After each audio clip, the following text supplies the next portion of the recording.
Vamos pues a comenzar, este, retomando este curso, que como les decía la primera vez, tiene, digamos que la intención clásica de abrir el inconsciente, ¿no? Mm, Eso nos hace pensar mucho, muchísimo justamente en lo contrario, ¿no? En cuando cerramos el inconsciente. Y de ahí es desde donde podemos trabajar. Así, recordando esta puerta, ¿no? La puerta de la represión, la función de la represión que eh, funciona así, en ese debate de apertura o cerrada, el acceso a la conciencia. Y en particular aquí, de acceso a la conciencia de cosas que supuestamente debían, según la lógica de la represión, la censura, deberían de mantenerse ocultas o inconscientes.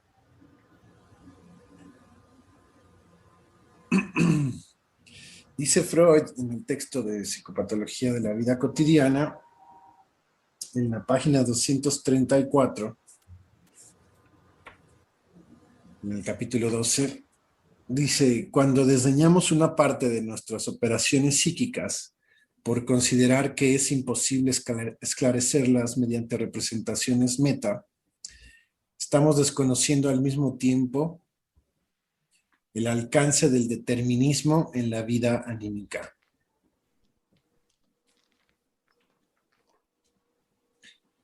¿Y qué quiere decir? Que cuando desdeñamos lo que estamos estudiando nosotros, las formaciones del inconsciente, lo que hacemos ahí es, digamos que algo más contundente, es cerrar la puerta al inconsciente, tal cual.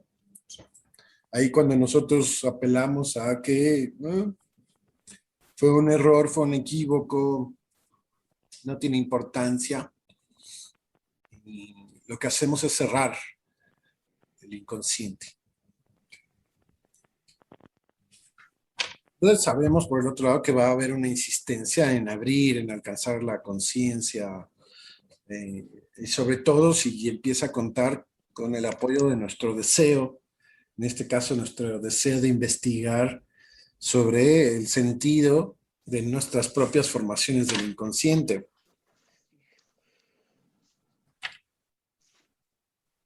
Por ejemplo, bueno, aquí mismo Freud dice que hay tres consideraciones que hay que tener presentes para declarar algo como una operación psíquica fallida, ¿no? Y una es que se encuentre dentro del campo de la variación de lo normal. O sea, aquí como lo que llamamos psicopatología de la vida cotidiana, ¿no? Es decir, que sea una variación casi imperceptible, razonable. Después dice que tiene que tener la característica de ser una perturbación momentánea y pasajera, que es preciso que hayamos ejercitado y ejecutado antes de manera correcta la misma operación. ¿Sí? O sea, que tengamos una comparación con lo que pudiera ser una operación psíquica no fallida, ¿no? Y discernir lo correcto de la rectificación y lo incorrecto, incorrecto entre comillas, de nuestro propio proceso psíquico. La tercera característica, dice él, que tenemos que sentir, percibir, no registrar, dice, una motivación de ella. O sea, si no, podemos considerarla como una casualidad o una desatención.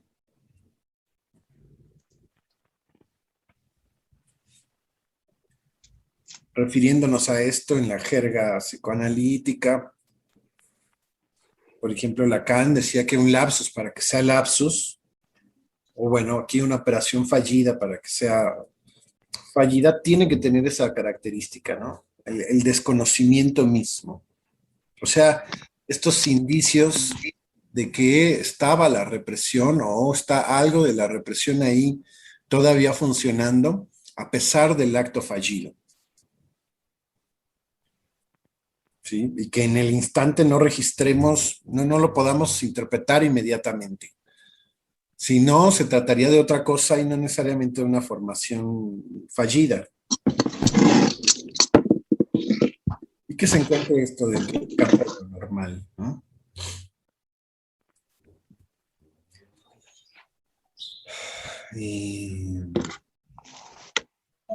Por así decir, si tenemos un lapsus e interpretamos inmediatamente el sentido del lapsus, difícilmente es una operación fallida.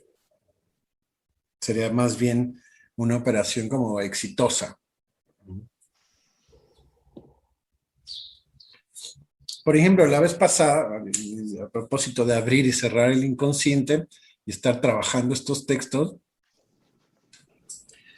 yo encuentro en mí mismo un recuerdo fallido. Al final del curso, yo queriendo referirme a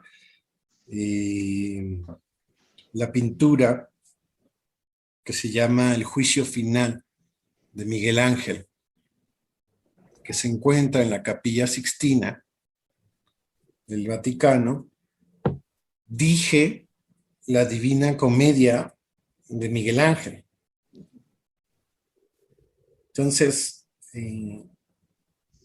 si yo mismo corregía en el instante, podríamos sospechar que se tratara de una cosa que no fuera una operación psíquica fallida. Pero como no pude corregir en el instante, cumplo con los criterios de la desatención, de la variación dentro de lo normal, y al poco tiempo, que sí, que es una perturbación, dice, momentánea y pasajera, pero tiene que haber un momento, no estaba participando ahí la represión, ¿no? Ya después pude elucubrar sobre el sentido del recuerdo fallido. Como Freud nos dice, en su capítulo también sobre los errores, para que el error, la característica que tiene y la diferencia fundamental con los recuerdos fallidos, dice Freud, los errores de la memoria se distinguen del olvido con recordar fallido por un solo rasgo. En aquellos, el error no es discernido como tal, sino que recibe creencia.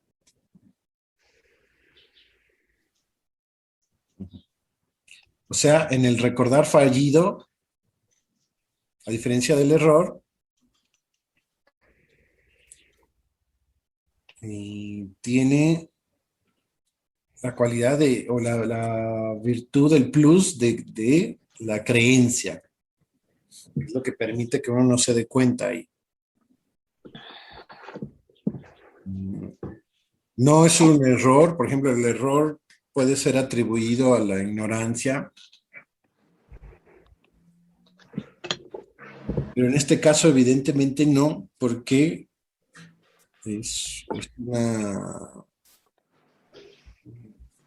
son datos que puedo yo reconocer como básicos, como realmente parte de mi, por así decir, de mi base de datos, ¿no?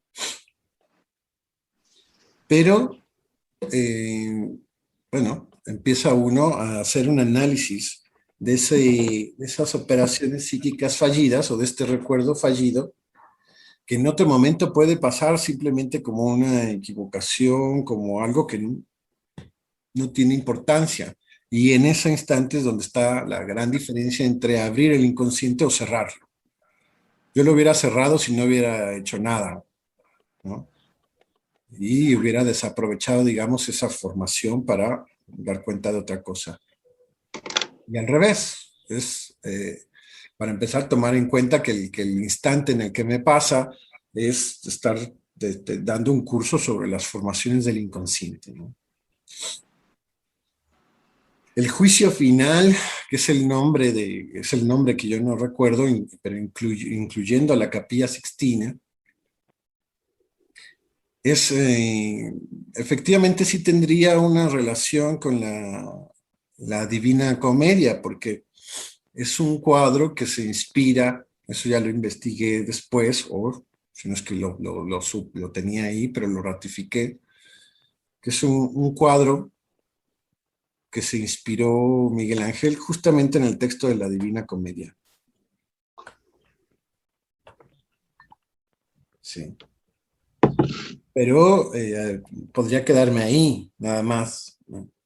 Y no pensar en lo que está de fondo, en este caso para mí, que estoy pensando en las formaciones del inconsciente y que estoy pensando también, por otros motivos, lo que sería un final de análisis,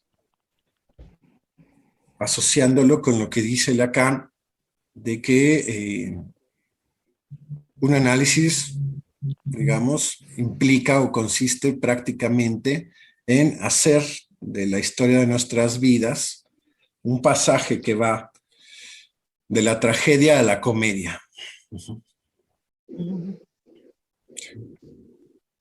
Hay que hacer ese pasaje para apuntalar al final del análisis y no quedarse en el inter simplemente con lo que puede ser un juicio más bien en la línea de la religión, de la moral y junto con eso del superyo, ¿no? Un juicio superyoico no puede estarse jugando en, en un final de análisis, ¿no? O sea, ¿por qué? Porque eso implica al revés, ¿no? La tragedia, el sufrimiento, el purgatorio, el infierno, ¿no?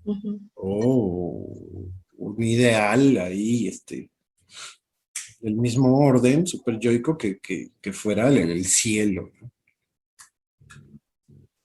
Entonces, bueno, ahí es donde uno puede agregar al dato la parte más singular, ¿no? Porque un historiador podría decirnos, efectivamente, ¿no? El juicio final, la obra de la Capilla Sixtina pintada por Miguel Ángel está inspirada en la Divina Comedia de Dante. Pero hasta ahí no hay nada de lo propio. Pareciera, bueno, pues simplemente una asociación. Y ya, cuando uno va a explorar lo propio, que empieza, ¿qué estoy haciendo? Estoy transmitiendo un curso, estoy investigando estos puntos, las distintas etapas del análisis, el inicio, eh, la duración propiamente fuerte del análisis y el final del análisis, ¿no? Estar pensando junto con eso el instante de la mirada, el tiempo de comprender, el momento de concluir. Y también, ¿no? Efectivamente, eso pasa en este momento específico en que me sucedió a mí recuerdo, Ya, este recuerdo fallido, ¿no? Entonces, uno tiene que explorar más. Si ustedes ven los ejemplos que pone Freud, casi siempre hace eso. Es como pesca el instante de la mirada, podemos traducirlo así en la técnica de la interpretación. Es recortar, por ejemplo, recortar el lapsus, recortar un sueño, que muchos de ustedes lo hacen o lo hemos hecho en algún momento, lo hace Freud todo el tiempo, y empezar a hacer las primeras asociaciones. Uno. El otro eje es contextualizar, ¿no? ¿En qué momento sucede? Y generalmente, ¿qué es lo que pasó previamente? lo que está pasando previamente y lo que está en vísperas por suceder. Son aspectos que se toman para analizar un sueño, pero cualquier formación del inconsciente como esta, un recordar fallido. Y, y después hacer de las distintas asociaciones una especie de sumatoria que nos permitiría ahora sí hacer una conclusión. Entonces tienen ahí el tiempo lógico de Lacan. ¿No? Se los, se los digo. El instante de la mirada, el tiempo de comprender y el momento de concluir. Bueno. De ahí la importancia del cuerpo, ¿verdad, Aldo? En la sesión no virtual, es decir, en la presencial.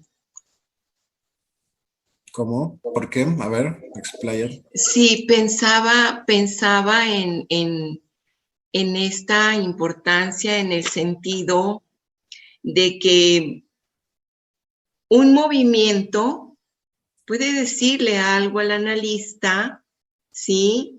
Un movimiento del cuerpo del analizante, una actitud, inclusive un sorprenderse de sí mismo de lo que está diciendo. Claro.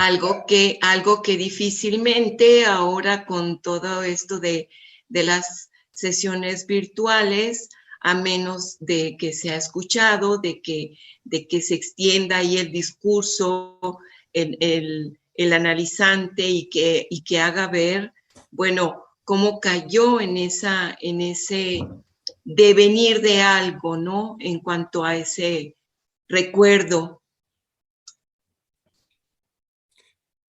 Sí, bueno, es importante. Ahorita con lo que dices me haces recordar un rasgo que Freud retoma eh, de las sesiones que tiene con el hombre de las ratas, bueno, con lo que conocemos como el hombre de las ratas, Ajá. cuando él, estando en el diván, está haciendo mención de cierta parte de su discurso que pareciera no tener relación con la gesticulación, ¿no? Pero la gesticulación del cuerpo, como dices, que se podría ver más claramente en la situación analítica presencial, el hombre de las ratas cubriéndose de un supuesto golpe esperado por parte de Freud,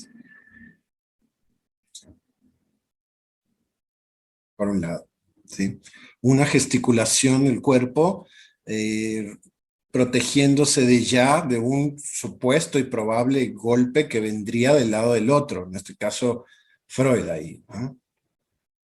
Que no tenía que ver para nada, pero era parte de ese cuerpo hablante, que acompaña, eso sí, y solo sí, lo acompañamos de la narración del discurso del analizante, porque si no, estamos haciendo pura psicología. O sea, ya sabes, del orden de, si escoges el color rojo en un test, quiere decir que no sé qué y no sé cuánto y eres medio peligroso, ¿no?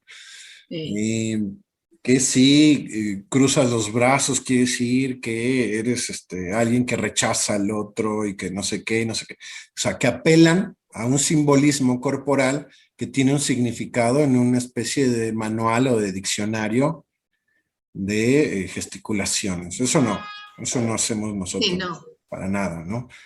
No existe en el psicoanálisis ningún diccionario del sentido del sueño, ¿no? De los simbolismos, ¿no? Sino es sí y solo sí, eso viene acompañado de de la narración del instante, otra vez, para ir nutriéndonos del tiempo lógico, el instante de la narración y otra también fundamental, imprescindible, que es el historial mismo. O sea, no nada más es la sesión, no nada más es el lapsus o el sueño, la formación del inconsciente, sino, digamos, el historial mismo o la neurosis completa, que para Freud, y Freud nos lo exige, tiene que incluir la infancia.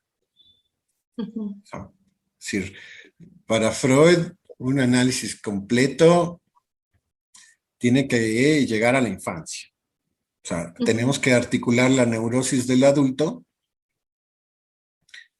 con la neurosis de ese adulto, pero cuando era niño. ¿No? Y donde ujú. no necesariamente son las mismas manifestaciones. El súper ejemplo de eso también, ahora que estamos viendo muchos ejemplos paradigmáticos, el caso paradigmático de esto que estamos diciendo, de que hay que alcanzar la neurosis infantil, es lo que conocemos como el caso del hombre de los lobos. Es un caso en donde Freud habla de la neurosis infantil del adulto sin hablar de la neurosis del adulto. ¿Sí? Ujú. Entonces, bueno, son como ahí algunas restricciones, unas boyas, unas banderas que tenemos para orientarnos, ¿no? Entonces, otra vez, lo que acaba de suceder, lo previo, lo que él llama a propósito del sueño, los restos diurnos, ¿no? Los precedentes de la formación del inconsciente, una, la semántica misma, ¿no? La sintaxis, más bien, más específicamente, de cómo se manifestó el sueño o el lapsus o el recuerdo fallido, en qué orden, en qué momento, y otra, las primeras asociaciones que se van haciendo para al final, en la sumatoria de todo, ahora sí, el momento de concluir. Van ustedes, los que han estado trabajando el texto, van a ver ese método en Freud prácticamente en todos los ejemplos, por lo menos en los que él asume como propios, hacer ese ejercicio. ¿Sí? Así que no es una interpretación así inmediata. Hay algunas cosas así muy sencillas que pues tal vez no merezcan el estatuto de operación psíquica fallida, sino que son como muy evidentes, ¿no? Pero lo importante no es eso, sino es no retroceder, no ceder ante el instante en donde uno mismo, en el lapsus o en el sueño, en el acto fallido, puede dejar las cosas como si fuera un simple error o una casualidad o una desatención. O sea, que estamos tentados nosotros, por supuesto, nosotros como analistas, bueno, como analizantes también, y muchísimo más como ciudadanos, como civiles, como fuera del campo freudiano, a desestimar estas formaciones, ¿no? Entonces, no retroceder. Y cuando tiene que aparecer, o sea, lo que nos dice Freud, esto por si lo quieren revisar bien, está tal cual en la 233, en el capítulo 12, es donde está esta serie que les acabo de decir, como las condiciones para considerar algo una operación psíquica fallida. Entonces, por un lado, tiene que haber esa tentación, ¿sí? Ese desconocimiento, ese no saber por qué dije esto, o no saber por qué se me olvidó esto, sí tiene que aparecer. No puede ser de, ya sé por qué él me dijo. No. Pero, como él dice, tiene que ser momentáneo y pasajero. Es decir, que son indicios de que está operando ahí la represión y está fallando también. Por eso se da la formación. Uh -huh. que en este caso, pues en la Divina Comedia no tenía que aparecer ahí, ¿no? Pero aparece, ¿no?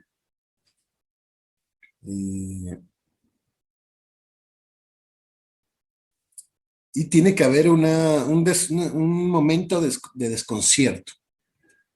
Y una de dos, o lo desestimamos o lo superamos. Así.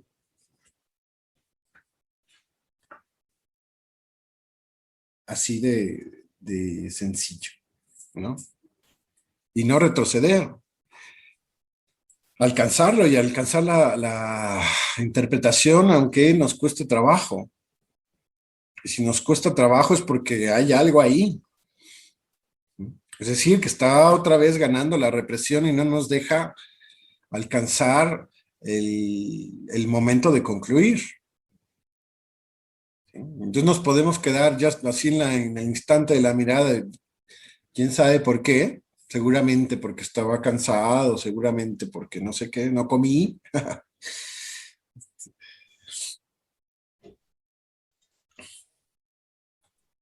Y ya, que vuelva a sucumbir a la represión, a lo inconsciente, o no, o insistir, insistir y lograr.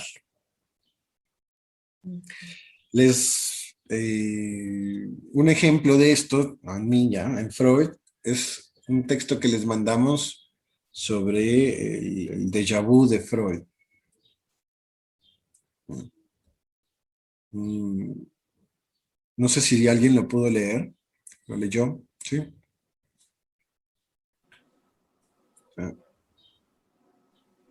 Pero bueno. No lo alcancé a leer porque acaba de llegar, lo acabo de ver. Bueno, ahí se los recomiendo porque es además muy interesante el cómo Freud ahí confiesa que es vamos, pues nosotros lo llamamos así, un déjà vu que él tiene y que no se le esclarece el sentido de ese déjà vu durante años.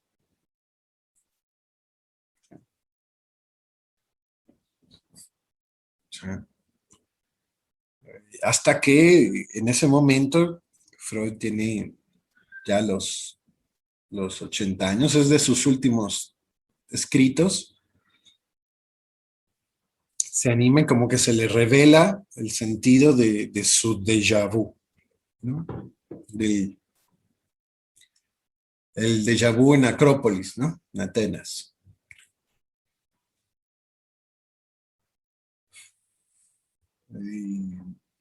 Pero son cosas que uno puede batallar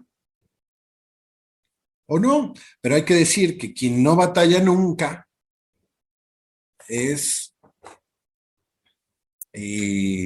la civilización. O sea, la civilización tiene los mejores recursos para desestimar, degradar o banalizar las formaciones del inconsciente. Desde decir, bueno, seguramente tus neurotransmisores están ahí desvariando, te vamos a dar unas medicinas para que ya no tengas recuerdos fallidos, olvidos, lapsus, ¿no? Y vean cómo es como un ideal, ¿no? ¿Por qué? ¿Por qué me pasan este tipo de cosas, ¿no? Y en vez de efectivamente no ceder y continuar hasta interpretar esas formaciones del inconsciente, puede recurrir a la civilización y decir, no, pues mire, sus neurotransmisores y entonces tómese estas pastillitas, ¿no?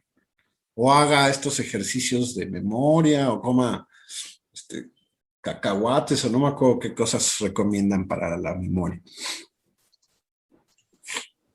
O simplemente, ¿cómo? Las pasas. Ah, las pasas. Sí. Las pasitas.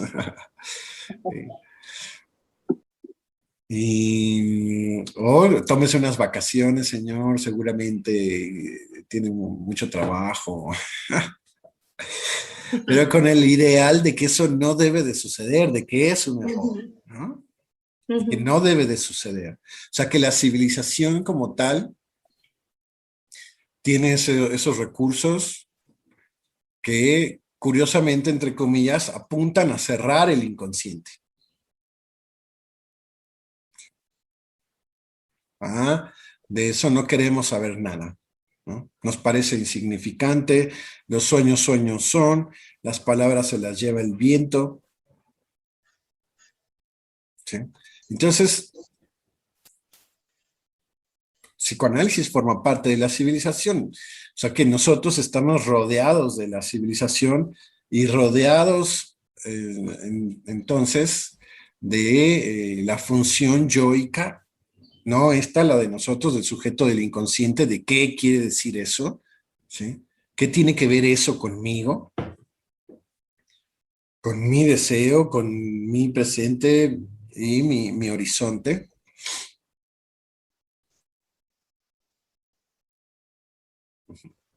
Si no, estamos rodeados de esa función de desconocimiento que habita la civilización. Y no puede ser tampoco para nosotros un ideal que eso no suceda. Está el ideal, está la ilusión que también se manifiesta ahí en el porvenir de una ilusión de Freud, la ilusión de Freud, de que realmente la cultura tuviera asimilada, introyectada el psicoanálisis, la teoría psicoanalítica, pero es una ilusión. ¿Sí? No puede ser para todos. ¿Y por qué no? Bueno, porque no todos tenemos las mismas represiones, ni las mismas resistencias, ni el mismo deseo de saber.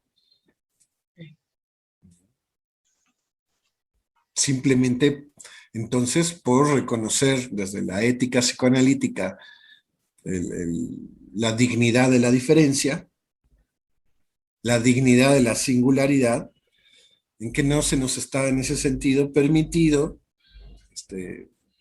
concluir que es posible el psicoanálisis este, introyectado en toda su agudeza por la civilización.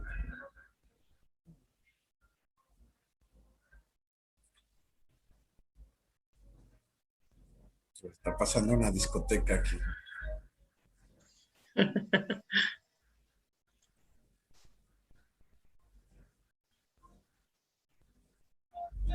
Bueno.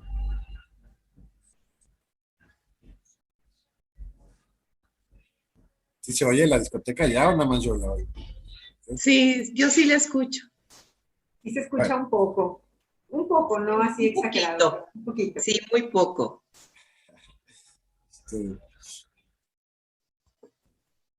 Está.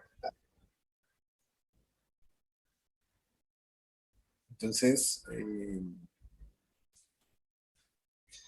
no podemos concluir eso, que es posible. Sin embargo, es verdad que en la vida cotidiana, hoy en día, en el siglo XX y en el siglo XXI,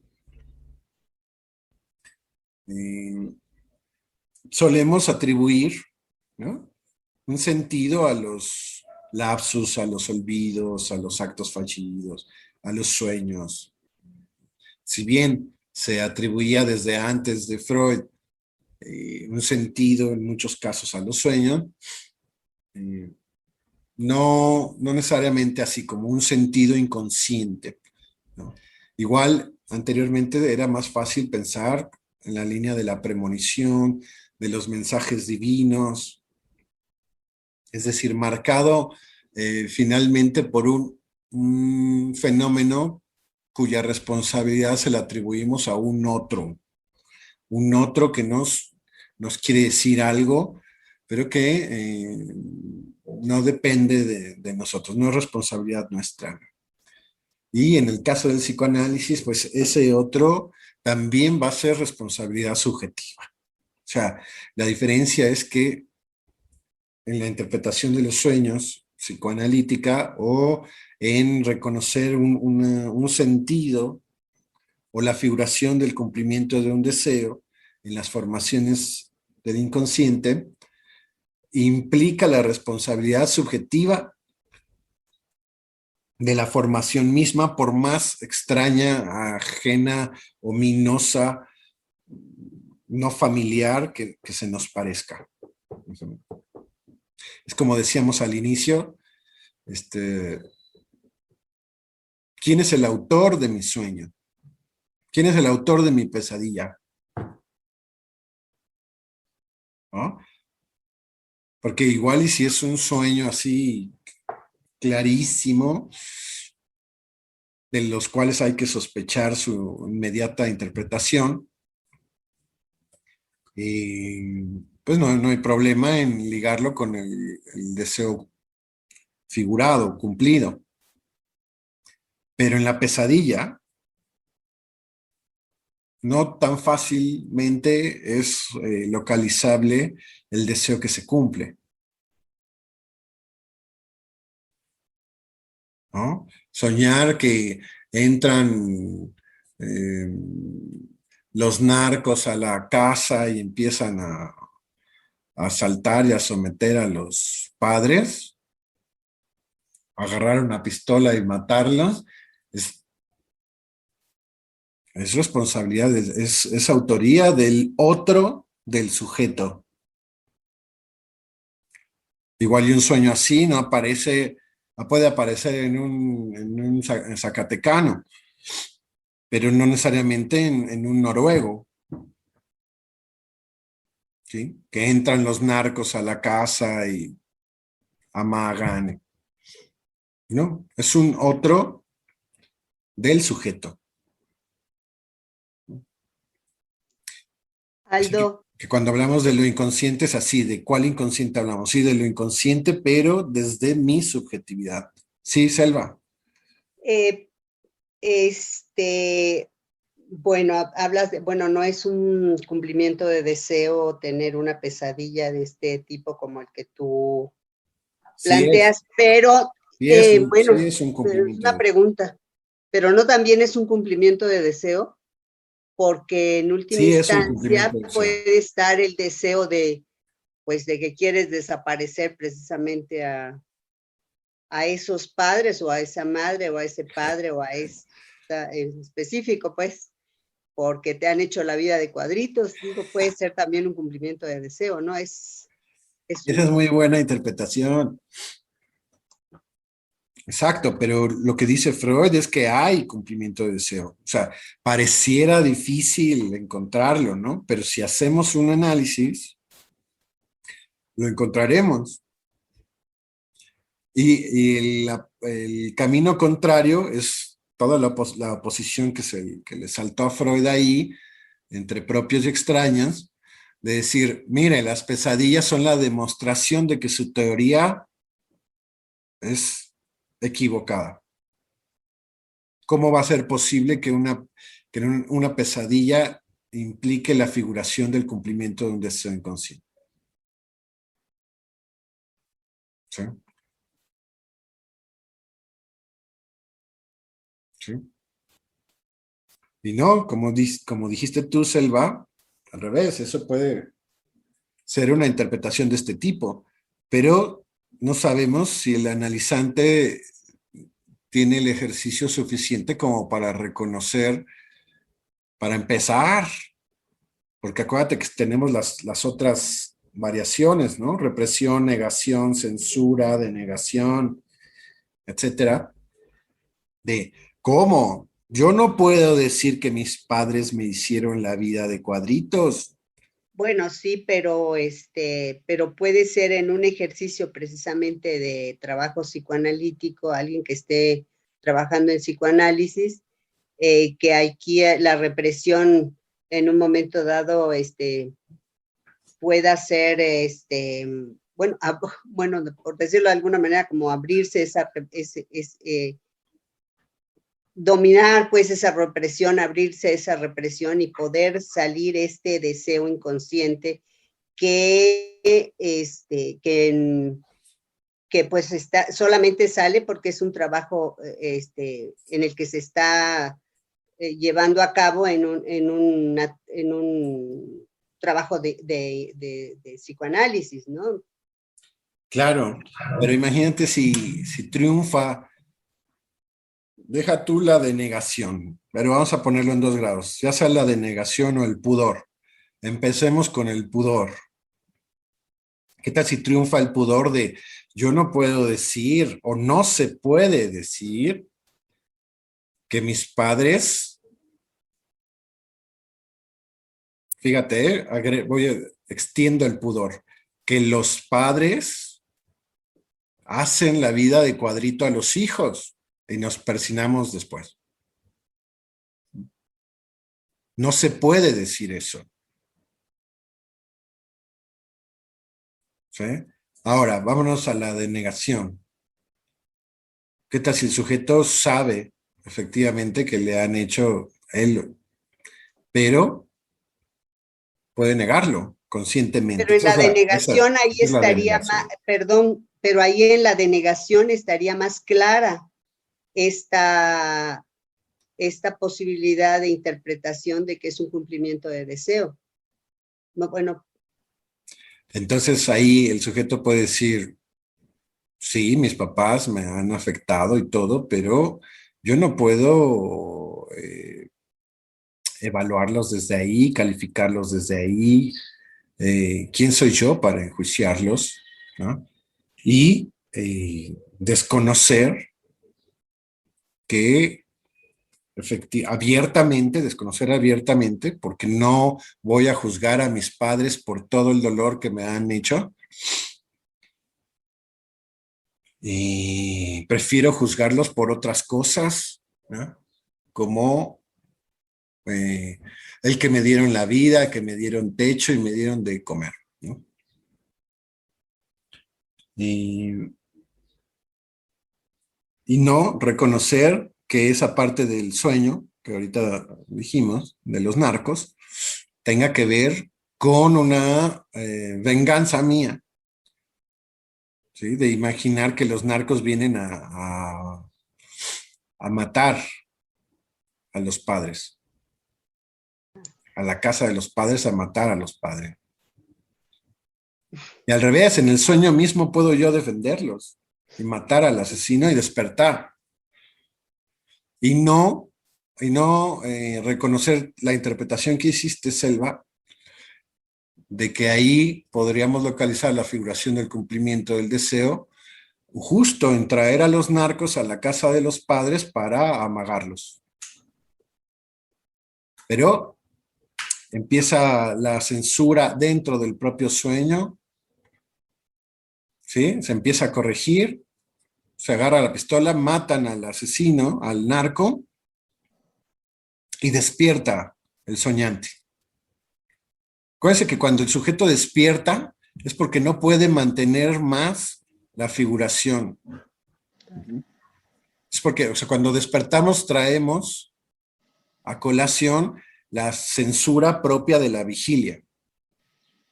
¿Sí? Estoy en el cuarto, estoy en casa, era un sueño. Ah, gracias a Dios.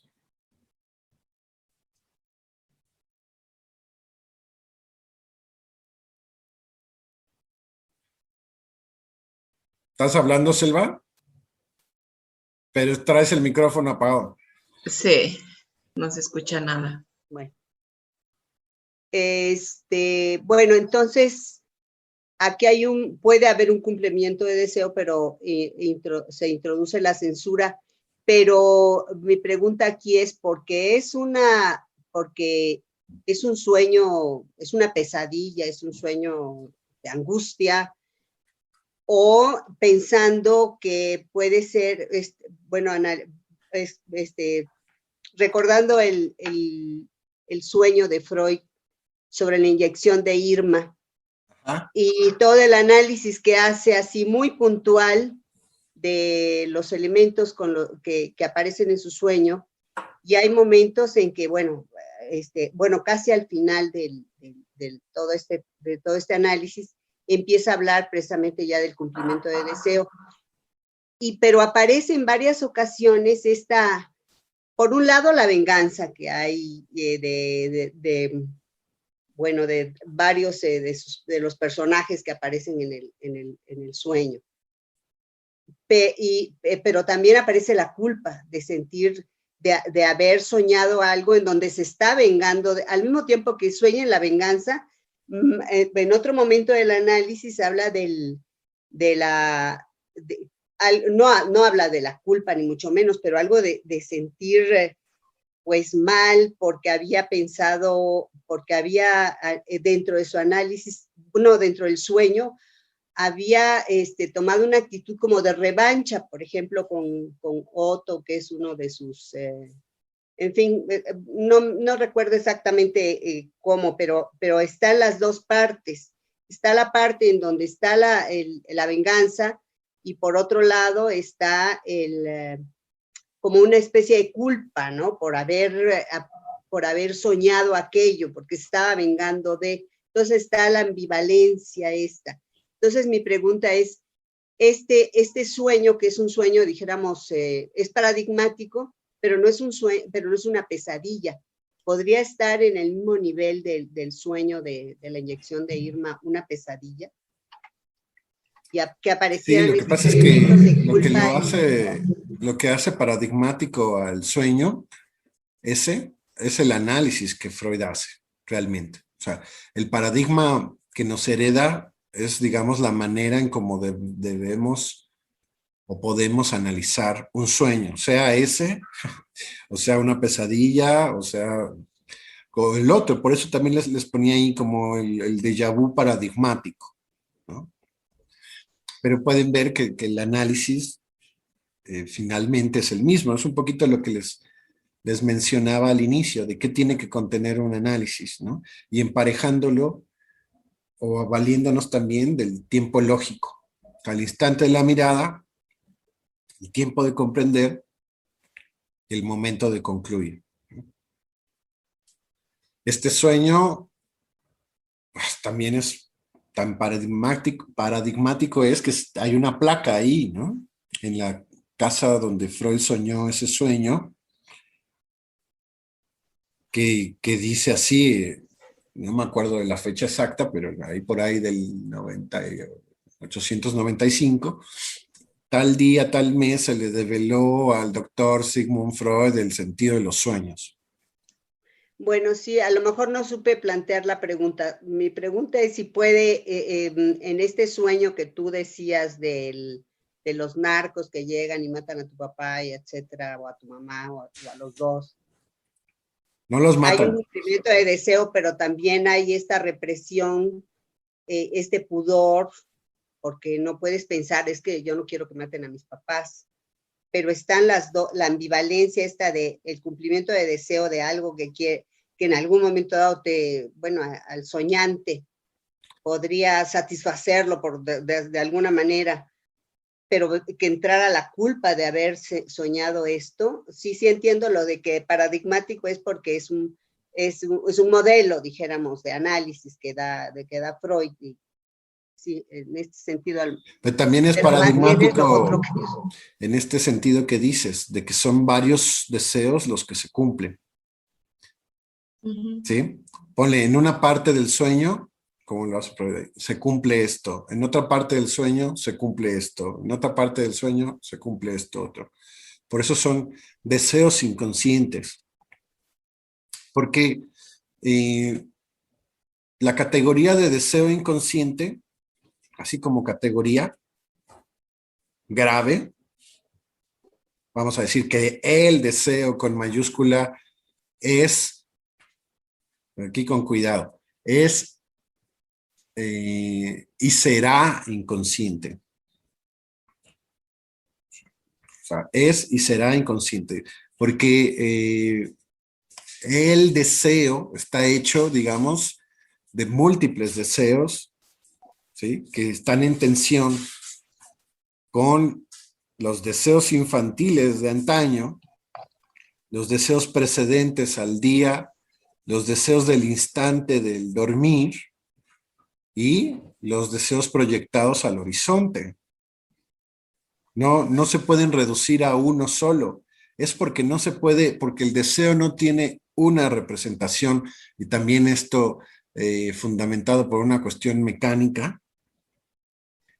Y abro el paréntesis, mecánica, porque no somos conscientes de los deseos, vamos a ponerlos más graves, los deseos infantiles de antaño, cómo se están tejiendo con los deseos hiperconscientes del momento, al grado de poderlos recoger como los restos diurnos del día anterior a la noche del dormir y del soñar y de crear ese trabajo. ¿Sí? En ese sentido, no existe la representación única de nuestro deseo. ¿Sí? Por eso Lacan con Freud se atreve a interpretar el deseo de Freud, inconsciente para Freud, a pesar de su análisis y a pesar pues de su vida, de sus logros, sus éxitos, sino inconsciente hasta su muerte. Así como Miller se atreve a interpretar el deseo de Lacan.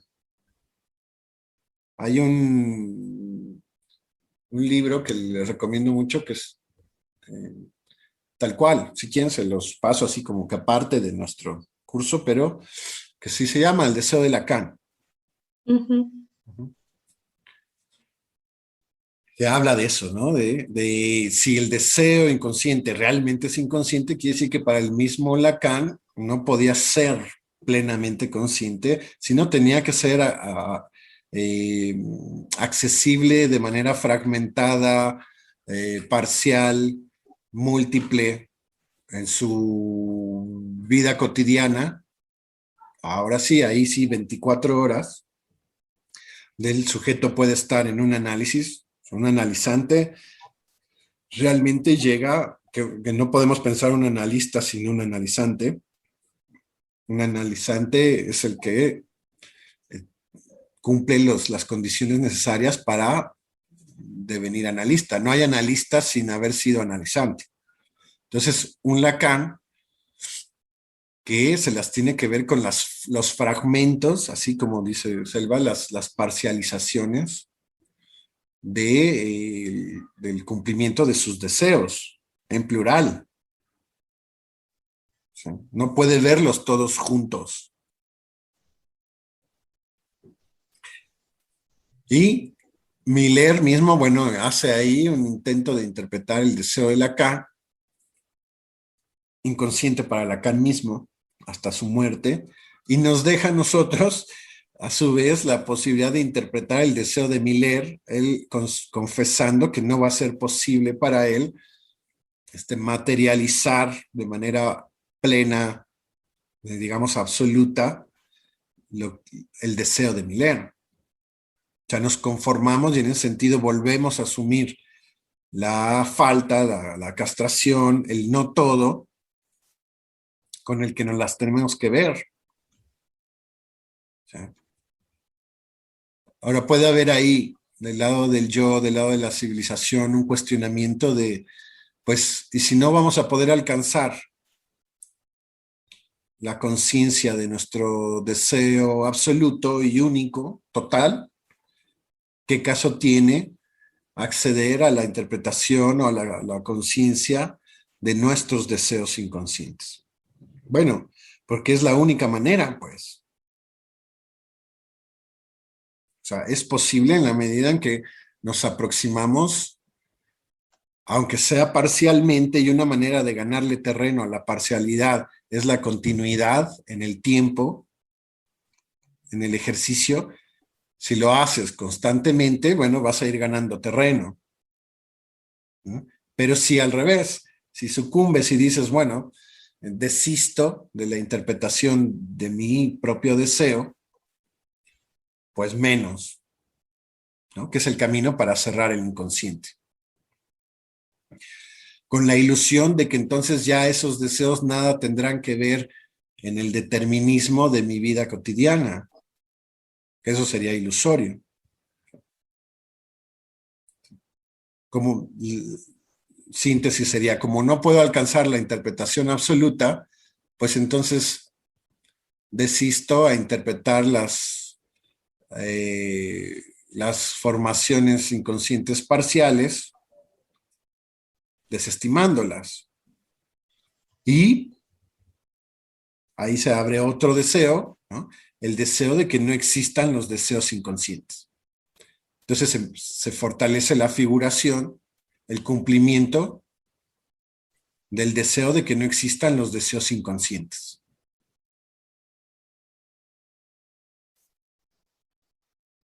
Y pensar que eso no tiene nada que ver conmigo, que no tiene nada que ver conmigo la supuesta inexistencia de lo inconsciente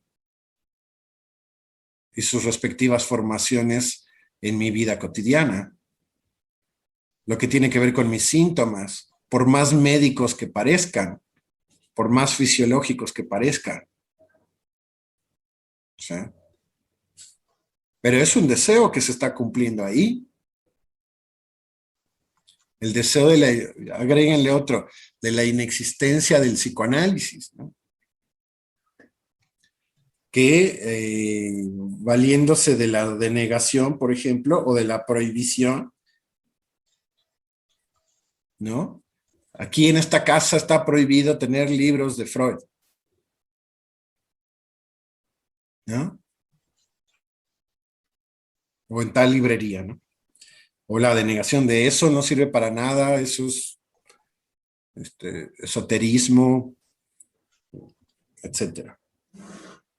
Pero con la ilusión de desaparecer el psicoanálisis de nuestra vida cotidiana, se cumple la otra ilusión de desaparecer al inconsciente mismo, y junto con eso otra ilusión que sería la responsabilidad subjetiva en mi vida cotidiana.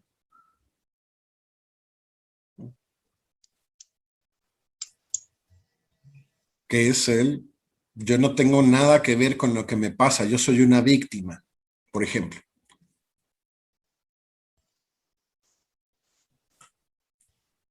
¿No? Una posición neurótica clásica. Yo no tengo nada que ver con eso, yo no tengo nada que ver con lo que soñé. Yo soy una víctima. Y como tal quiero que se me reconozca y se me ayude y se me restituya, se me reivindique, se me resarza.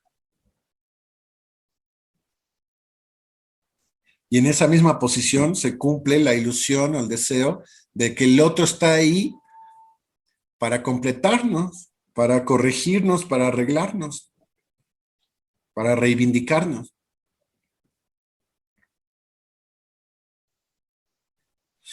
Quiero transmitirles entonces que es sumamente difícil escapar de esto. Vuelvo al epígrafe, ¿no? De esa logobres está tan lleno el aire que nadie sabe cómo podría evitarla. Dice Freud ahí, citando a Fausto.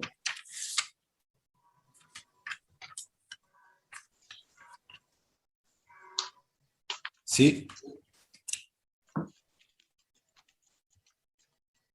O sea que ni desapareciendo, ¿no? Desapareciendo el psicoanálisis, desapareciendo el inconsciente, desapareciendo la responsabilidad subjetiva, de todas maneras no podemos librarnos de la carga figurativa del cumplimiento de deseo que implica nuestra realidad supuestamente objetiva. Por eso hay un punto en donde podemos decir nosotros, ¿estamos o no estamos? ¿Estamos dentro del campo o no? Y si estamos, bueno, no sucumbir, continuar, insistir.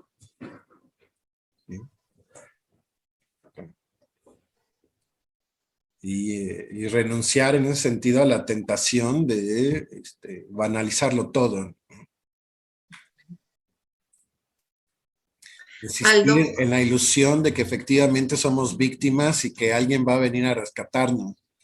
Sea Dios o sea el Chapulín Colorado, quien sea, ¿no?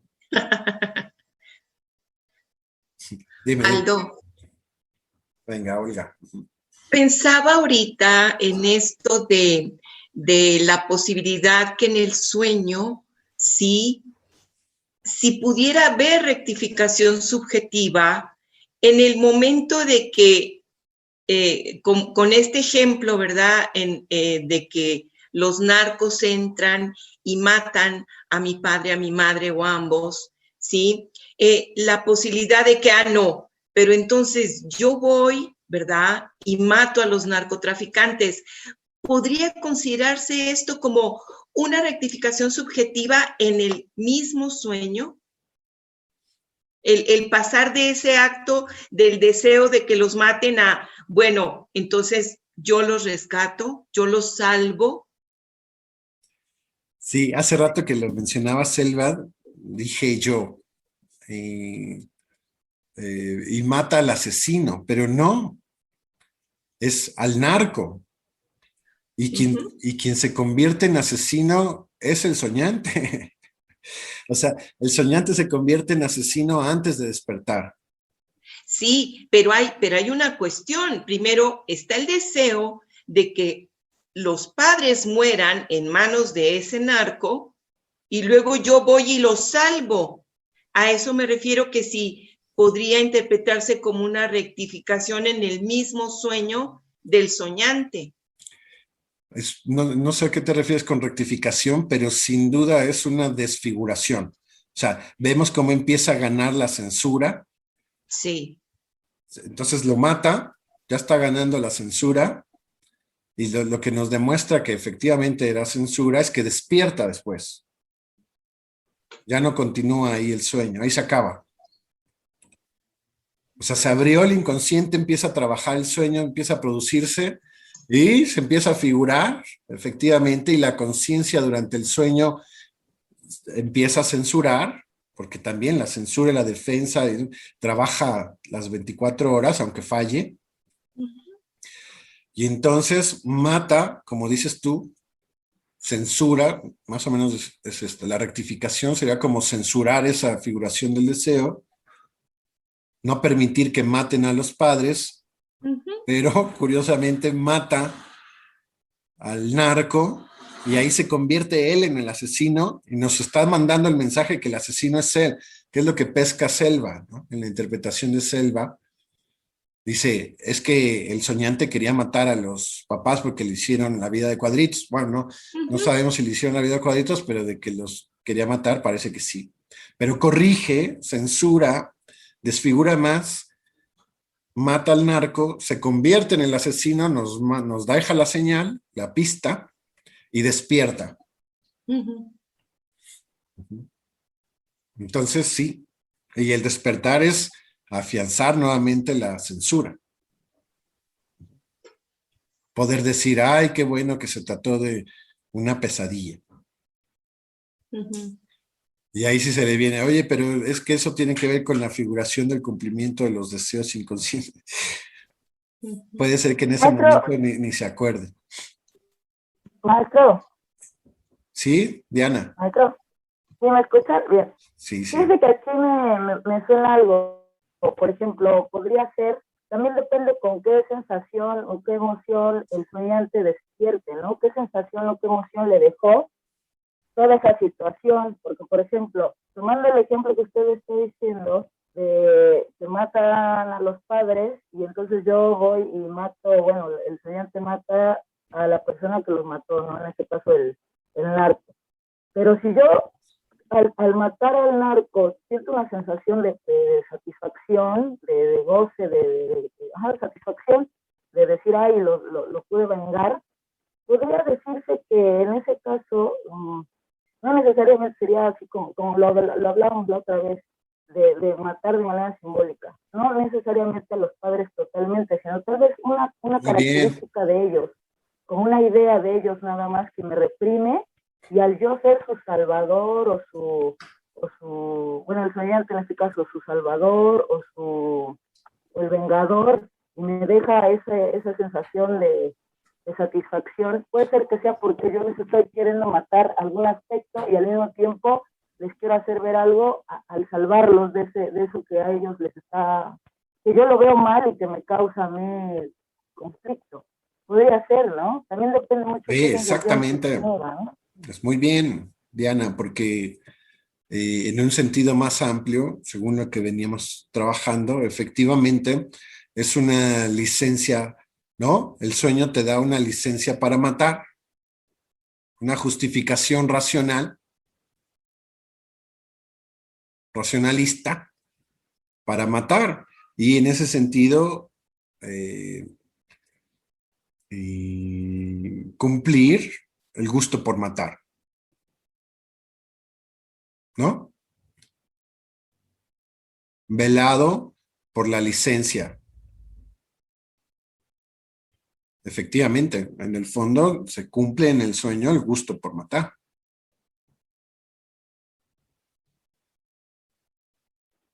Entonces ya nada más habría que preguntarnos qué es lo que quieres matar. O sea, tienes licencia, tienes el gusto por matar, pero ¿qué es eso que quieres matar? Y posiblemente tenga que ver algo relacionado con los padres, ¿no? Muy bien, efectivamente. Exacto, por preguntar por la agresividad propia del sujeto, ¿no? Más allá de los padres. Muy bien. Lo que pasa es que generalmente un análisis se va tejiendo con los elementos más antiguos que tiene el sujeto del inconsciente, que tradicionalmente apunta a los padres, a los hermanos, a los familiares, ¿no? Esos son los deseos infantiles, que son los que más se han repetido, los que más eh, se han alimentado, los que más puertas tienen para acceder a ello. O sea, ese soñar con la infancia o con los protagonistas de la infancia ya nos deja ver este, desde dónde y desde cuándo persisten estos sueños. Y ahí ya podemos acotar, especificar estos deseos pulsionales constitutivos de los que Freud nos habla. Sí, podríamos en un segundo tiempo o desde otro abordaje, podríamos decir más lacanianos, lo podemos reducir a los conflictos que tiene el sujeto con el otro. Y al tener una relación imaginaria con el otro, ya sea con el otro del prójimo, el otro minúscula o el otro generalizado, es qué le conflictúa del otro y por qué lo quiere matar. ¿En qué le es displacentero el otro? Y ahí sí, estamos en una categoría más amplia, en una categoría que podríamos llamar más allá del Edipo, como lo nombra Lacan. En el más allá del Edipo o en el más allá de la realidad psíquica, como va apuntando Freud, ¿no? En el más allá del principio del placer. O sea, hacernos cargo, cosa que ya muchos analistas ya no siguieron a ese momento de la elucubración de Freud y que Lacan viene a rescatar, porque si no se hubiera quedado ahí a nivel de letra muerta en los libros de Freud, porque los postfreudianos ya no quisieron tomar en cuenta más allá del principio de placer o lo que nosotros llamamos comúnmente como la pulsión de muerte o el superyo, ¿sí? Sino quedarse nada más con el yo y el supuesto fortalecimiento del yo, que es lo que conocemos ahorita en la psicología de la universidad. O sea, se estudia eso, se estudia la psicología moderna que está hecha de fragmentos de los postfreudianos. pero que no tiene la pulsión de muerte, no tiene el goce, no tiene estos deseos pulsionales constitutivos, no tiene la fragmentación, la división subjetiva, lo imposible, sino tiene el mundo ideal, ¿no? El mundo de las ilusiones, ¿eh? El manual de la buena conducta, las evaluaciones, los tests. ¿Cuánto sacaste en tu test, en tu examen? ¿Cómo puedes sacar 10 en vez de 8 o de 6? Pero efectivamente es eso, uno tiene que ir, para empezar, integrando esa agresividad, ser consciente de cómo eso opera en nosotros, así como Freud habla en este texto, en este sueño, de el rayo fulminante, o de sus venganzas, ¿no?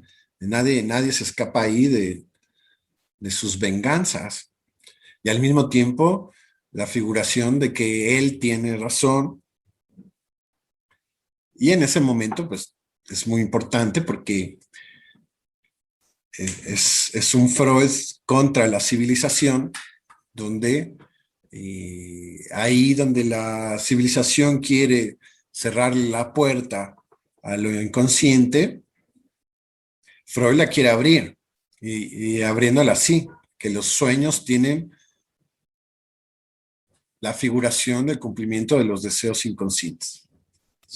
El sentido de los sueños implica la figuración del cumplimiento de los deseos inconscientes.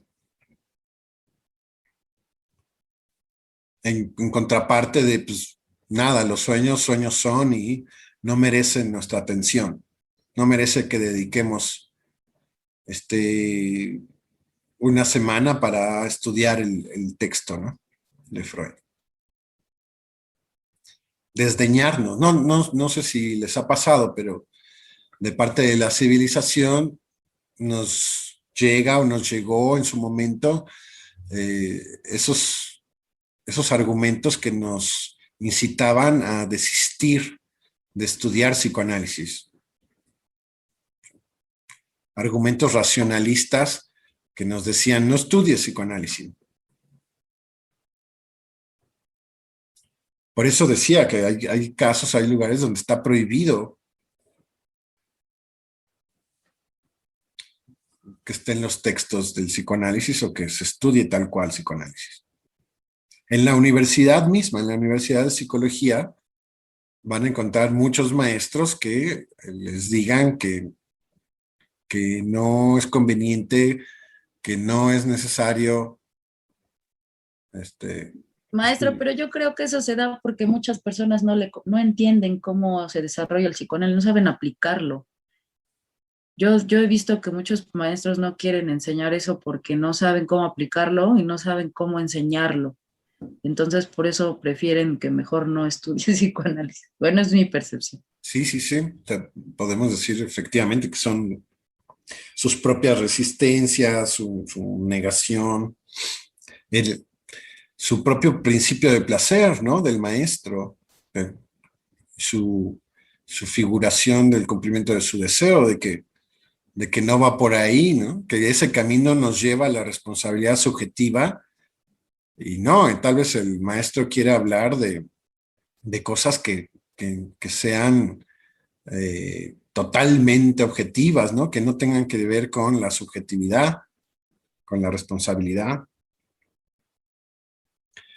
Entonces, bueno, pues sí, uno puede entenderlo, pero no necesariamente por eso ceder en nuestro propio deseo de investigar. Yo tengo ahí un texto de hace muchos años donde hablaba eso de la ética del psicólogo y de cómo en la universidad nos podemos topar con estas cosas, ¿no? Que uno tiene la posibilidad de hacer caso, de renunciar a continuar la investigación psicoanalítica, deprimirse o volverse un tanto cínicos y declarar que las técnicas psicológicas, psicoterapéuticas, realmente son suficientes para enfrentar el fenómeno clínico, ¿no? Aunque sea el estilo así del collage, ¿no? Que se promueve mucho ahora, de estudia un poquito de esto, estudia un poquito de humanismo, un poquito de cognitivo-conductual, un poquito de constelación, un poquito de transpersonal y un poquito de psicoanálisis. Y ya con ese collage, como si fuera ahí la paleta de un pintor, tú decides, dependiendo de cada caso, qué técnica aplicas.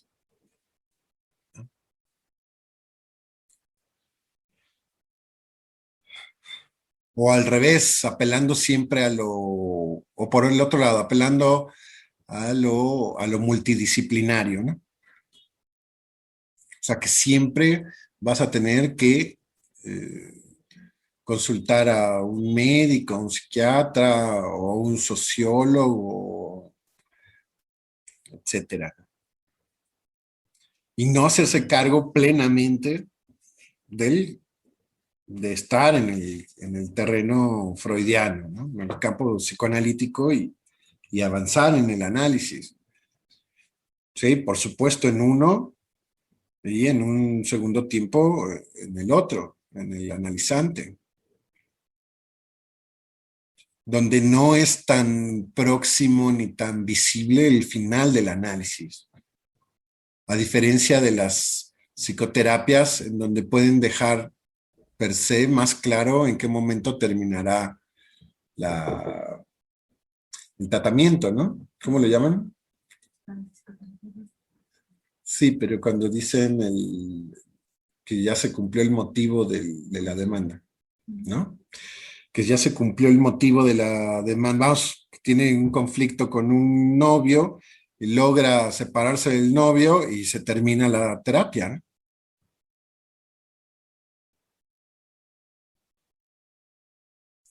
No, son nociones que en ese sentido nada tienen que ver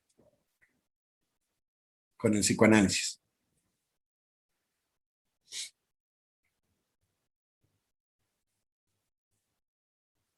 Es el sentido práctico, ¿no? Que siempre dicen, se critica mucho al psicoanálisis que no es práctico y bueno, es lo que he escuchado y de gente que va a terapia. Las otras terapias ofrecen así la inmediatez, ¿no? La practicidad, no sé, de solucionar las cosas. Exacto, cuando la praxis psicoanalítica tendría que ver con lo que llamamos aquí las 24 horas, ¿no? El todos los días, el avanzar, el no ceder, el asumir lo fragmentario, lo parcial de las pulsiones, de los deseos, el apuntalar a la neurosis infantil también, llegar a la dimensión, en términos lacanianos, es alcanzar la dimensión fantasmática de la clínica y no quedarse solamente con la cuestión sintomática, ¿no? Bueno, ya el sujeto ya no tiene dermatitis, ya puede dormir, ya. El adormecimiento, ¿no? también. ¿Mande? El adormecimiento también con las pastillas y luego ya viene otra dosis porque ya te tienen adormecido de todo, ¿no? Bueno, sí, claro, ¿no? Si uno quiere adormecer el cuerpo hablante, pues difícilmente va a abrir las puertas al inconsciente y a la interpretación.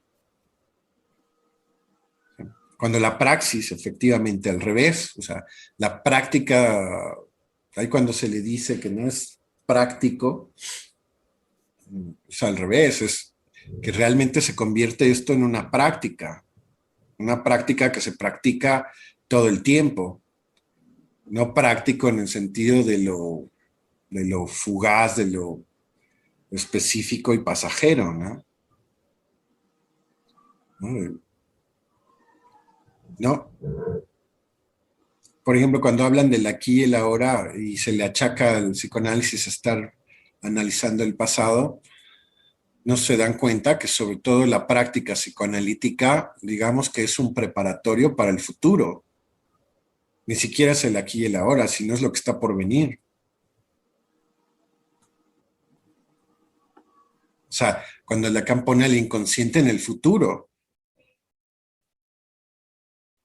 a lo que está por presentificársenos, ya sea en el sueño de esta noche o en los olvidos que hemos estado teniendo o en los lapsus que hemos estado teniendo, o sea, en lo que efectivamente se nos empieza a aparecer cuando abrimos las puertas del inconsciente. Que podemos anticipar que es un poco lo que nos puede estar pasando, me incluyo, por supuesto, por lo que pasó la semana pasada, pero es que nos pase que se nos abra el inconsciente. Al estar estudiando psicoanálisis en general, y vamos, en este caso en particular, las formaciones del inconsciente, pues es comprensible que se nos vayan presentificando, ¿no? Y a nuestra justa medida. O sea, con lo que tiene que ver con nuestra neurosis, nuestro historial, nuestros antecedentes inmediatos, el instante de la formación del inconsciente y lo que está por venir. Y de nosotros depende que hagamos la sumatoria de todo eso junto con las respectivas asociaciones en relación a la formación del inconsciente para interpretar lo que nos acaba de pasar. Y no apostar a que sea la interpretación final, sino asumir que es parcial. Y podemos decir que esto, como dice la terapia, existe la corriente terapia breve, dice Mariam, sí. Es como no querer profundizar, pues. Es una resistencia en la línea de no profundizar en lo que implicaría la responsabilidad subjetiva que es psicoanalítica y que asume, por lo menos en el horizonte, el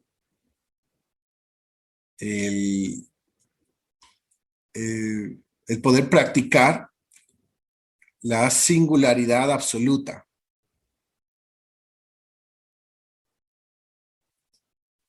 El poder, una de las características de la ética, de lo que se produce en la ética del psicoanálisis, la responsabilidad subjetiva, es el poder ejercer, practicar finalmente la singularidad absoluta. ¿Sí? Es romper bastante con ese imaginario que le da consistencia a un otro, a un mundo, llamémoslo así, un mundo que supuestamente existe en sí mismo, sin que nosotros tengamos nada que ver con él. Eso se rompe en un análisis, se va rompiendo, se termina de romper al final. Y se asume la correlación evidente entre mi singularidad y el mundo en el que vivo. O sea, que comprendemos por qué nuestro mundo está hecho así y solo así y no de otra manera. El de nosotros, con todo de inhibiciones, síntomas y angustias. O sea, ¿por qué no podríamos vivir en otro mundo? Porque hay una correlación entre nuestra singularidad que podemos localizar desde la infancia o muchas veces desde lo que antecede nuestra infancia, el contexto simbólico imaginario en donde nacemos o en donde nacieron nuestros padres, hasta el momento actual. Y claro que ahí en el Inter hay un momento donde apareció el psicoanálisis y lo agarramos y ya no nos soltamos de ahí y ya. O lo soltamos y lo agarramos y lo soltamos y lo agarramos y ahí lo agarramos.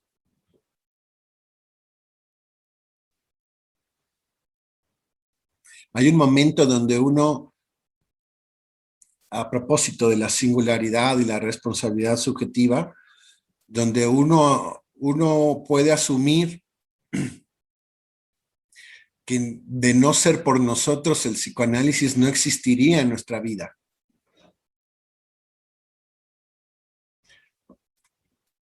Hago la anotación, que previo a eso solemos pensar que es gracias a Freud, gracias a Lacan, gracias a Miller, gracias al analista, gracias al...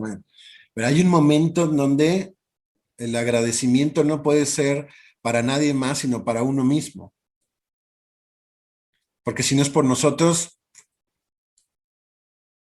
cerramos la puerta al inconsciente, al psicoanálisis, a Freud, a Lacan y ¡pum! ¿Ya? Y es una cuestión de intensidad, como dice Freud, ¿no? O sea, ya sea la intensidad de nuestro deseo de abrir eso o la intensidad de nuestro deseo de cerrar eso. No hay garantía, pues. Podemos insistir tanto en cerrarlo como en abrirlo. Y fallar al cerrarlo como fallar al abrirlo. Está en potencia esas posibilidades.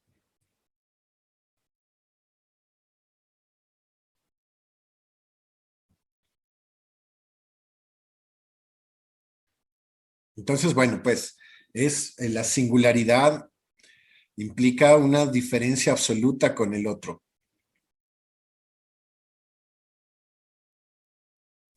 Y entonces ahí otra vez, ¿no? Selva, el pudor, la censura, pero sobre todo el pudor, que puede ser mucho más fantasmático. Ahí donde uno está de acuerdo con su pudor. O sea, el fantasma es más difícil de tratar porque uno está más identificado con él. Uno no tiene tanto problema con el fantasma. Con el que tiene problemas con el síntoma. ¿Sí? Pensemos en el fantasma de un nazi que le ayuda a no tener ningún problema con su nazismo, ¿no? No tener ninguna pretensión de eliminar su nazismo. Y tal vez nosotros aquí en Coyoacán no toleramos eso, ¿eh? Nada de nazismo en Coyoacán, ¿no? Por otro fantasma coyoacanense que no tolera el nazismo y que está muy bien con su filosofía más así izquierdista, hippie, cultural, ¿no? Pero que finalmente nosotros sabemos que el sujeto no tiene tanto conflicto con el fantasma, pero que habrán las oportunidades donde el no conflicto con el fantasma pueda fallar, y entonces, si el analista está ahí bien puesto, agarrar eso y no soltarlo, porque muy fácilmente puede volver a hacer sintonía con el fantasma. Aquí el ejemplo es con el nazismo. Pero puede ser que en un momento dado este sujeto tenga en su narración o en un sueño o en un lapsus algún conflicto con el nazismo y que él mismo esté presto a negarlo, a denegarlo. No, yo no quise decir que estoy en desacuerdo con, por ejemplo, que tuviera que ver con un cuestionamiento al padre de donde viene toda la ideología nazi, ¿no? Y que él mismo, así como en esto del sueño de los narcos o como estas formaciones del inconsciente, como el yo y su función de desconocimiento,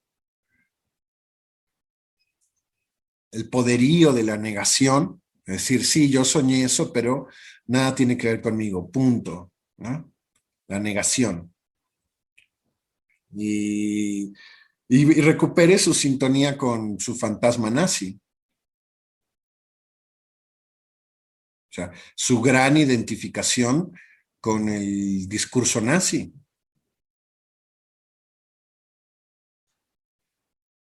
Y volteémoslo para algo que nos cuestione más a nosotros, que bueno, yo supongo que aquí no somos tan afín al discurso nazi, pero no hay garantía de nada. Tal vez somos más afín al discurso coyoacanense, pero volteémoslo, donde pueda haber una formación, una manifestación en el discurso de este sujeto, donde cuestione efectivamente la ideología coyoacanense, ¿no? Y lo podamos pescar. Y cuando dice también Freud que el león salta solo una vez, habla de este tipo de momentos, de instantes en un análisis donde uno puede agarrar ahí la construcción y puede esperar que el otro venga a negarlo, pero tener la habilidad y la sutileza para poder hacer consciente, hacer una construcción de ese lapsus o de ese sueño, o una construcción que nos permita agujerear el fantasma, cuestionarlo para empezar, localizar y a través del cuestionamiento una localización.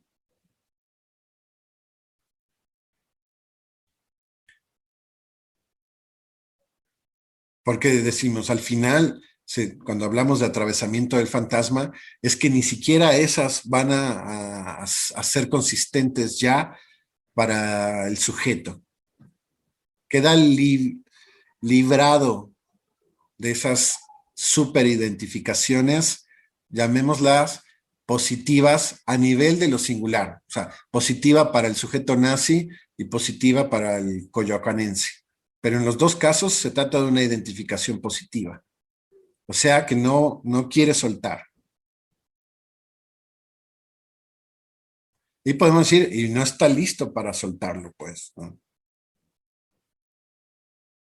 Pero al menos poder tener ahí la agudeza para ir construyendo algo del orden de lo fantasmático.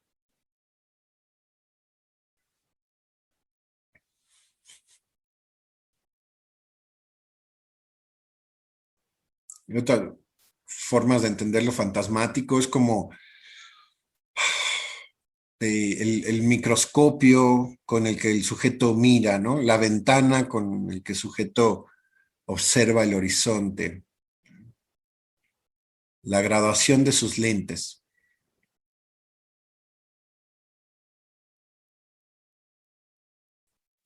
Ahí temas de ese tipo pues tienen que ver con lo religioso, con lo familiar, con lo sexual, por supuesto.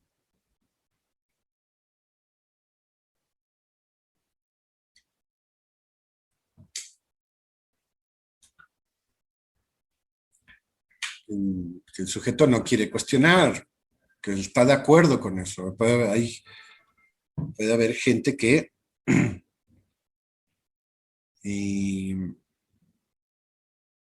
no quiera cuestionar para nada su inhibición sexual, que haga sintonía placentera con su inhibición sexual y tenga construcciones ahí como, pues, yo no sé a qué se refiere la gente con el gusto sexual, pero en mí, yo no tengo registro de ningún apetito sexual, ¿no? Y qué bueno, además. Cosas así.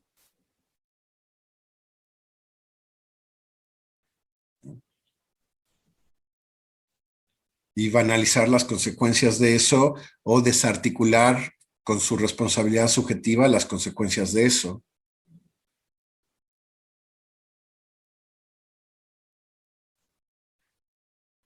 aunque sean veladas, ¿no? Usted tiene, puede ser, son casos que tengo presentes. Usted tiene eh, eh, conflictos en los ovarios, tiene ovarios poliquísticos y probablemente, le dice el médico, eso tiene que ver con el no ejercicio. Una mujer que no, tiene 40 y tantos años y nunca ha tenido prácticas sexuales, ¿no? Y tiene dolores, este, bueno, poliquísticos, ¿no? Dolores ahí en el útero.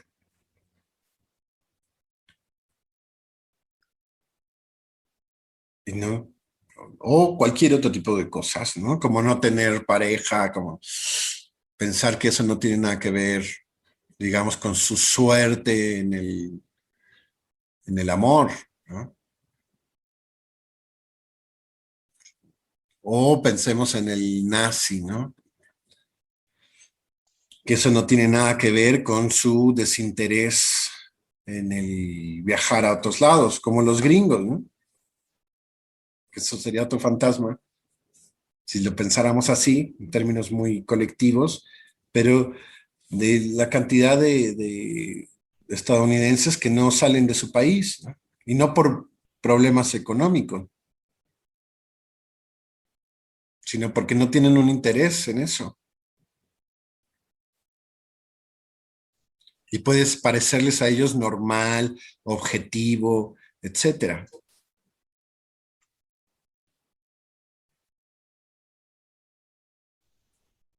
Pero si Maestro, pero, perdón, pero por ejemplo, en ese ejemplo que pone de la mujer de poliquística, por ejemplo, supongamos que a la mujer sí realmente no le tiene interés.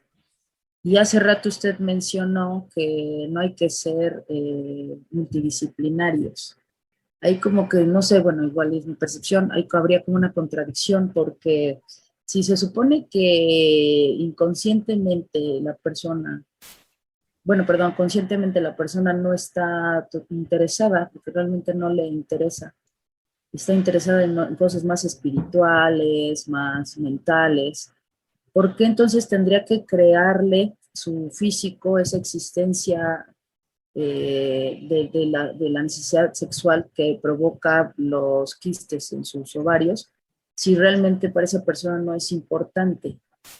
O sea, ahí es donde habría contradicción, porque si hablamos multidisciplinariamente, esto ya estaríamos hablando de que la medicina dice que el cuerpo, la parte sexual necesita el acto sexual para que no existan los quistes, y entonces estaríamos utilizando la medicina. Entonces ahí tendremos que hablar de algo, otra disciplina. ¿Sí me explico? sí, sí, sí.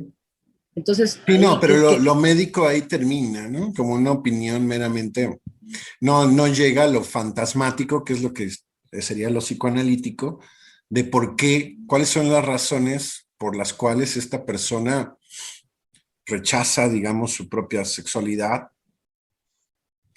eh, teniendo por el otro lado, en esa división subjetiva, efectivamente que hay una división, una consecuencia al respecto. Porque como dices, bien podría tenerlo y no tener ninguna consecuencia, ajá. ¿no? O sea, O sea, ajá, eso es a lo que voy. O sea, si realmente, o sea, quiero entender, si realmente de verdad, o sea, inconsciente y consciente y todos los aspectos, no le interesa, no tendría por qué estar enferma. exactamente. Pero como si está enferma, entonces quiere decir que inconscientemente sí o sea, sí Ahí, al le revés, afecta, pero porque no lo acepta. exacto. Nada más que lo pondría, precisaría así, porque si hay conflictos, entonces sí se produce una manifestación en el cuerpo. Oh, ya, ok. Sí, no, entonces, ¿no? Exacto, si no, entonces no, Mm. ¿no? No es como una ley natural que el cuerpo necesite Exacto. eso y para que surja los quistes, ¿no? No es como una ley. Exactamente. Ajá, ya entendí. Exactamente. Ok, maestro. De hecho, a propósito de Gracias. esto, hay no, pero muy bien. Hay comunidades donde las mujeres no tienen síntomas premenstruales ni así en la línea de lo displacentero ni nada, ¿no? O sea, que va en un correlato con el hablar de su cuerpo, ¿no? Y al revés, hay casos donde los mismos síntomas los tiene ella, la hermana, la abuelita, la tía, la tatarabuelita, la comunidad, casi, ¿no? Y nos pareciera que se trata de una realidad objetiva y no de la suma de responsabilidades subjetivas, ¿no? Imitándose, o sea, en una psicología de las masas, o sea, en la repetición del deseo del otro, o en la repetición del goce del otro. Que aunque Claro, seamos 50, bueno, pues piensen ahí en el Estadio Azteca, 100,000 personas eufóricas cuando el América mete gol. claro. Y eso se deriva también por la estructura del lenguaje, ¿no? De que si, como dices, si es de la abuelita, tatarabuelita, a la mamá, la hija, la nieta, todo eso se va dando por el lenguaje, ¿no? Por la enseñanza del lenguaje. Las mismas carencias, los mismos deseos. ¿Sí estoy bien? Totalmente bien. Hay que ponerlo así como fundamental para nosotros. Incluso voy a poner ahí un ejemplo. Tan es en la línea del lenguaje que puede suceder casos donde el analizante se presenta como, pues yo no tengo ningún síntoma de X, ¿qué quieren? Tanto de los menstruales como pensemos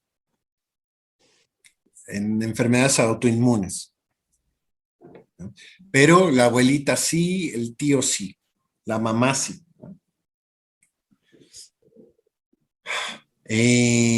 Pero su relación, aunque sea en ausencia con el fenómeno autoinmune, está construido a través de la palabra y no genéticamente.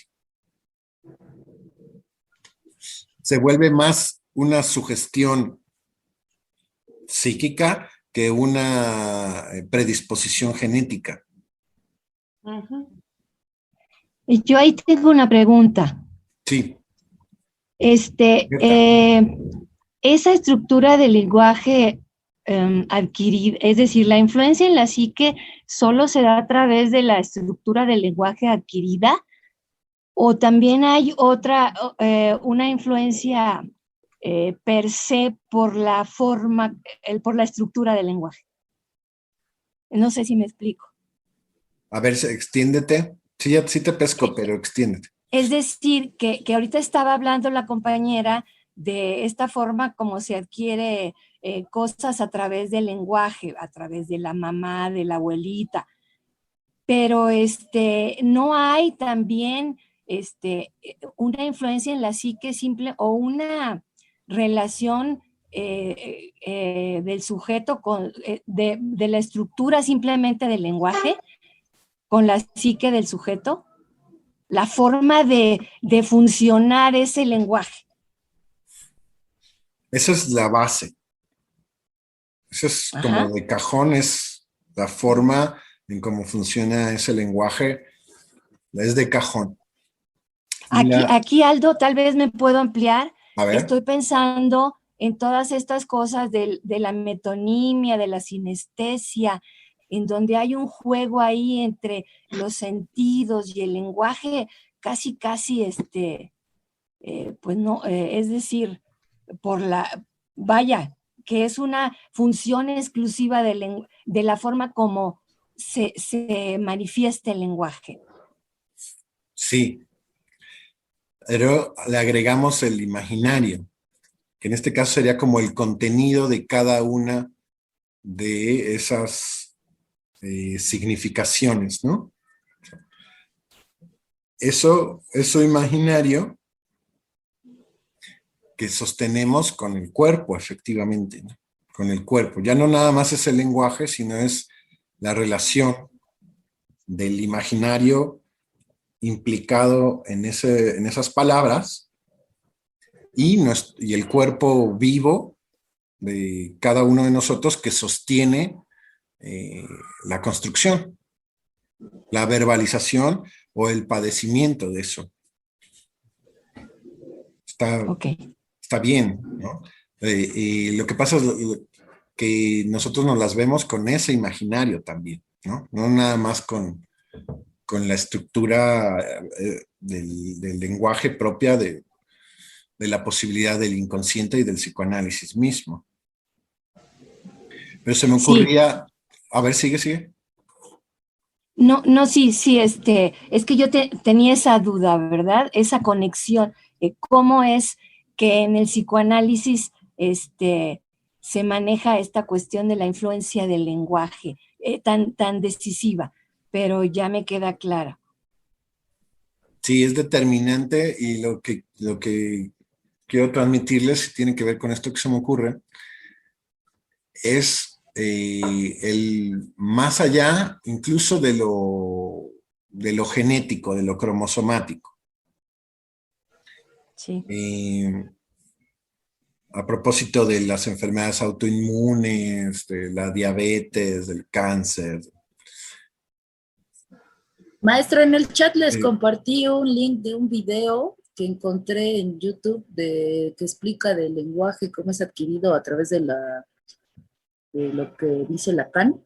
Y la verdad me ayudó mucho a comprenderlo, está muy fácil, sí está muy padre el video, la verdad me gustó mucho, se lo comparto a mis compañeros porque ahí entendí lo que estamos hablando ahorita. Lo explica muy bien, muy conciso y con ejemplo y así. Se los comparto, espero les guste. Está muy padre y es referente a lo que dice Lacan del lenguaje, de cómo se adquiere.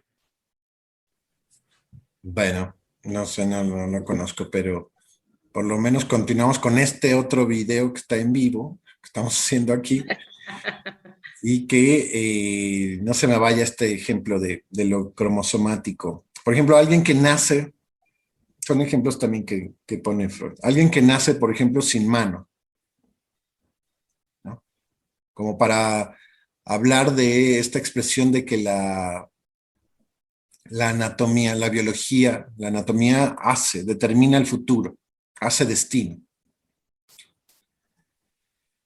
Uno nace sin una mano o con alguna deformidad o con algún rasgo muy específico, ya sea, por ejemplo, que sea en términos racistas, ¿no? Chino o negro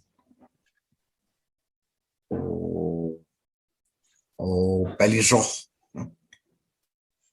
Entonces, una cosa es eso y otra cosa son las distintas construcciones y posiciones subjetivas que se van teniendo al respecto de eso. Y ahí estamos, Mirta, totalmente en el campo del lenguaje y del significado. ¿Sí? Como, bueno, si ya naciste manco, ya valiste gorro y no sé qué, y vas a sufrir. No, o ya naciste negro o ya naciste mexicano, o oaxaqueño, o chilango, y te van a matar para hacer patria. Eso ya no tiene nada que ver con lo genético, con lo anatómico, sino con las construcciones simbólicas. Saben ustedes otra famosísima de la vida cotidiana, que es, por ejemplo, nacer mujer o nacer hombre, o ahora se habla de nacer gay, como una cuestión absolutamente genética que determina el destino, sin supuestamente participar en ninguna mediación simbólica e imaginaria o ninguna responsabilidad subjetiva al respecto de qué voy a hacer con mis ojos rasgados o qué voy a hacer sin una mano, ¿no? Pero el aplastamiento de ese abanico de posibilidades lo hace no lo genético, sino las construcciones simbólicas al respecto que están a la mano de ese sujeto, ¿no? Por el lado del otro ahí inmediato, ¿no? De que tu destino está marcado. Y entonces eso ayuda a eliminar la responsabilidad subjetiva.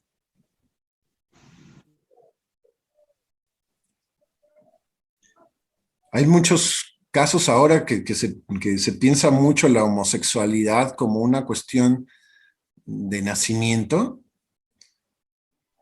que lo que provoca en ciertos sujetos es justamente eso, la irresponsabilidad subjetiva y quedar totalmente pegados a las ideologías del otro, al club de los gays, piensen, al club de los anoréxicos, al club de los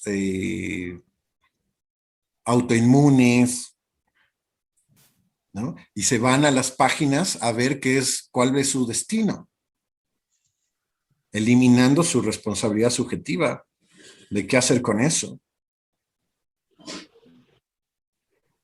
Y ahí aplica igual, como para todos, ¿no? Pero pensemos en la clásica de hombre o mujer o gay ahora. De todas maneras, ¿qué es ser mujer? ¿Y qué hace uno con eso, no? ¿O qué ha hecho uno con eso?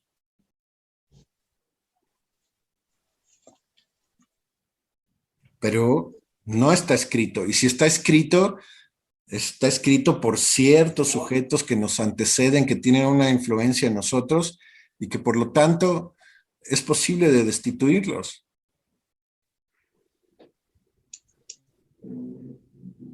Si el psicoanálisis no ofreciera la posibilidad de la destitución del destino supuestamente objetivo o implacable con el que viene un sujeto, no tendría una dimensión práctica, como dice esta Patti. ¿Como para qué estamos ahí?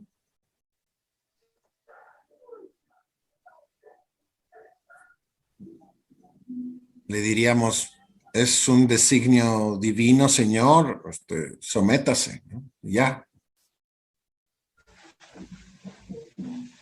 O como Cristina Pacheco, de aquí nos tocó vivir y ya.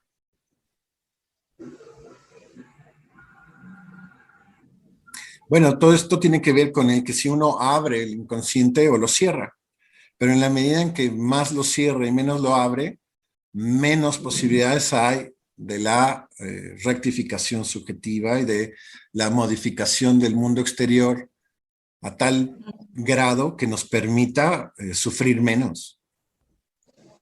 Porque, por supuesto que hay una dimensión práctica terapéutica en el psicoanálisis.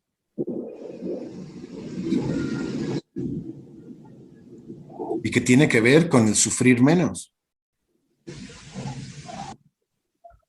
Estar menos atados a estos mandatos superyoicos que nos ponen en callejones sin salidas. La clave está en que si uno cree realmente que ese callejón sin salida existe en sí mismo e independientemente de mí o no, o puede haber una salida ahí que no se va a encontrar sin la mismísima participación subjetiva.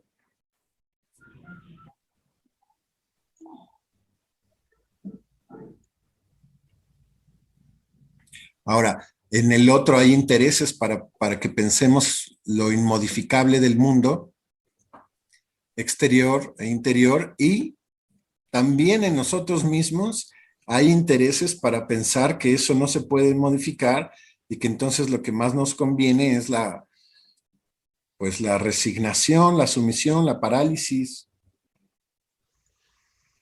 Lo grave es, lo más grave, el obstáculo más fuerte es ese, cuando uno mismo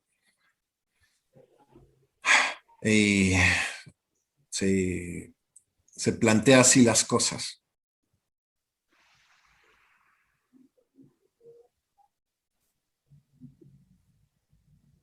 Y ahí sí, pues no hay salida. Ahí sí no podemos hacer nada. Bueno, bien. ¿Alguien más? Para concluir. Gracias.